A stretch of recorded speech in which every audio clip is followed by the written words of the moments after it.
Okay, hello, me again. Let me present the second paper with the title Tourist Segmentation of Mount Guntur Tourism Object Using Discriminant Analysis. So let's get started. Let me show you the picture of Mount Guntur. It is one of the most popular attractions among Indonesian tourists in West Java. The tourist managers of Mount Guntur stated that the average number of visitors per week reached 3,000 of more than 100 groups, which are dominated by tourists from several cities in West Java. However, since I presented about Mount Talaga Bodas before, as we know that Mount Guntur is not the only mountain attraction in Garut, right? Besides the presence of competitors, the behavior of tourists also become a concern of tourist managers.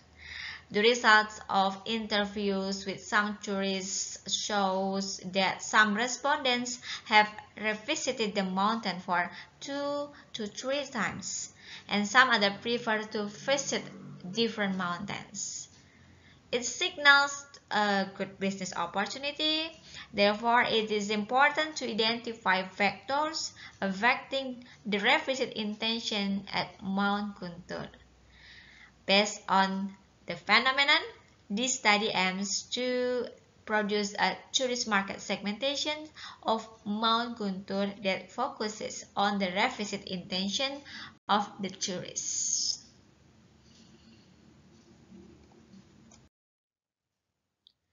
This research is a quantitative method with a descriptive explanatory level.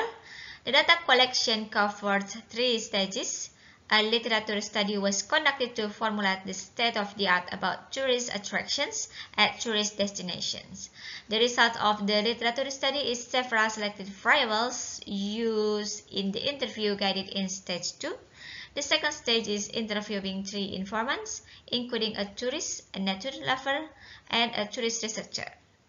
Interviews were conducted to reduce the variables used in the development of the questionnaire for stage 3. The third stage is the key stage in which the questionnaires was distributed to 100 tourists at Mount Guntur. The respondents were selected based on the non-probability sampling of a purposive sampling method. The study consisted of 1 independent variable and 1 dependent variable. The independent variable is the tourist market segments, consisting of market segments with revisit intention at Mount Guntur, code O, and market segments without revisit intention, code 1. Meanwhile, the independent variable is the revisit intention, which consists of 10 indicators of the results of interviews with informants, such as blah blah. You can see on the slide, yeah, from 1 to 10 indicators. And based on those findings, the research hypotheses are HO, or indicators of independent variables, are factors affecting the revisit intention of visitors at Mount Guntur, and H1, only a few indicators affect the revisit intention of visitors at Mount Guntur. There are 2 steps to get the results. First, we did an assumption test. The second, we did a discriminant test. A total of 3 out of 10 variables tested finally could enter the model. The significant value of the 3 variables is O, or less than 0.05. And the researchers perform a canonical correlation value test. The table on the slide presents the value of 0.5332, which if squared, it has a value of 0.2841. It means that the independent variable is blend 28.41% of the model form. Meanwhile, the value of 0.53333, based on the correlation reference, it means that the relationship between discriminant values and groups is relatively high. And after knowing the level of relationship and the level of influence of independent and dependent variables, in the discriminant analysis, it is known that respondents are grouped into two, respondents with code O and without revisit intention code 1. The table on the slide contains information about the coefficient of each component of the discriminant function, namely z-score. And meanwhile, the next table presents the information which forms the model for each group. For the visitor with revisit intention called O, the equation is value is equal to minus 21 and so on. And for visitors without revisit intention code 1, the equation is minus 30.1 to 0.131 and so on. The functions and equations above are not significant if the tools used are not in accordance with the applied rules. Then the researchers tested the accuracy of the discriminant tools and the summary of the result.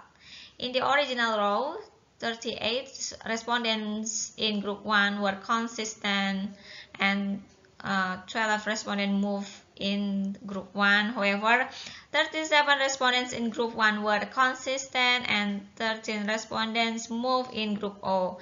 Then the accuracy of the discriminant function can be calculated by 38 plus 37 divided by 100, it becomes 75%.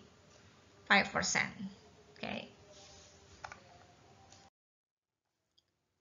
Based on the results of the study, it can be concluded that there are two market segments of Mount Guntur, namely market segment with revisit intention and market segment without revisit intention. Only 3 out of 10 indicators tested affect the grouping of respondents, namely sharing the experience when travel to Mount Guntur, natural tourism activities, and interesting views.